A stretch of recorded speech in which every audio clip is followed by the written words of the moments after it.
आपको social science के अंतर्गत पेपर में जो मुख्य रूप से क्वेश्चन पूछा जाता है कि रॉलेट एक्ट अधिनियम का भारतीयों ने विरोध क्यों किया। जो भारतीय लोग थे वो ये अंग्रेजों द्वारा ये जो कानून पास किया गया था रॉलेट एक्ट अधिनियम, इसका भारत के लोगों ने विरोध क्यों किया, इसके मुख्य कारण क्या थे। तो आइए अपन बिंदुवार समझते हैं। तो पहला बिंदु है काला कानून। तो काला कानून के अंतर्गत अपन लिखेंगे कि ये जो अधिनियम था रॉलेट एक्ट अधिनियम जो था ये एक बहुत काला कानून था। काला कानून से मतलब ये है कि बहुत भारतीय के लोगों के लिए खराब कानून था, बुरा कानून था, इसलिए इसको काला कानून नाम दिया गया। यानी ये भारतीयों के खिलाफ था। इस कानून से भारतीयों का निरंतर शोषण होता है, शोषण हो रहा था, भारतीयों पर अत्याचार हो रहा था।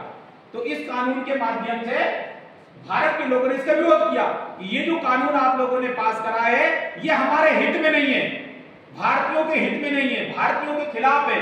तो ये पहला नंबर हो गया काला कानून। तो अपन लिख सकते हैं कि भारत के लोगों ने इस कानून का इसलिए विरोध करा क्योंकि ये एक काला कानून था।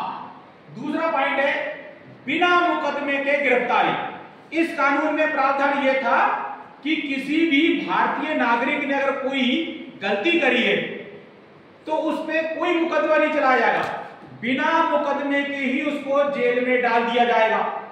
कोई मुकदमा नहीं, कोई एफआईआर दर्ज नहीं की जाएगी, डायरेक्ट उसको जेल में ठूल दिया जाएगा, जेल में डाल दिया जाएगा। तो ये एक बिना मुकदमे गिरफ्तारी, यानी गिरफ्तारी को कोई वारंट जारी नहीं करना, डायरेक्ट गया गिरफ्तार करा उसको जेल में डाल दिया। तो ये काला कानून था। तो क्या हुआ, रॉलेट एक्ट अधिनियम का विरोध भारतीयों ने इसलिए करा क्योंकि यह कानून भारतीयों के खिलाफ था, इसमें डायरेक्ट गिरफ्तारी होती थी, कोई मुकदमा नहीं होता था। अगला है पॉइंट अधिकारों का हनन। भारतीयों के पास किसी प्रकार का कोई अधिकार नहीं था। अंग्रेज ब्रिटिश सरकार ने इस कानून के अंतर्गत भारत के लोगों के लिए कोई अधिकार नहीं छोड़े थे, यानी भारत के लोगों पर अत्याचार होता था, वो अपनी आवाज भी नहीं उठा सकते थे क्योंकि उनके अधिकार छीन लिए गए थे, कोई अधिकार नहीं छोड़ा था। तो इसलिए भारत के लोगों ने विरोध कर दिया कि हमारे लिए कोई अधिकार ही नहीं है, हमारे लिए कोई राइट ही नहीं है, कोई एक्ट नहीं है। तो भारत के लोगों ने इसका विरोध कर दिया। अगला पॉइंट है अपील की अनुमति नहीं। अगर भारतीय व्यक्ति कोई गलती करता है तो उसको सजा का प्रावधान है, परंतु अपील करने की अनुमति नहीं दी। यानी वो कोर्ट में, न्यायालय में अपने बचाव के लिए, अपनी रक्षा के लिए, अपने को निर्दोष साबित करने के लिए अपील नहीं कर सकता। अगर वो निर्दोष है या नहीं है, उसने गलत कार्य किया है या नहीं किया है, अगर उसको जेल में डाल दिया गया है तो उसको अपील करने की अनुमति नहीं थी। यानी किसी भी प्रकार के कोर्ट उसमें हस्तक्षेप नहीं करता था, कोर्ट सुनवाई भी नहीं करता था, यानी न्यायालय की शरण में वो व्यक्ति जा ही नहीं सकता था। ये भारत के नागरिकों से अधिकार छीन लिया था, इसलिए भारत के नागरिकों ने इस कानून का विरोध करा।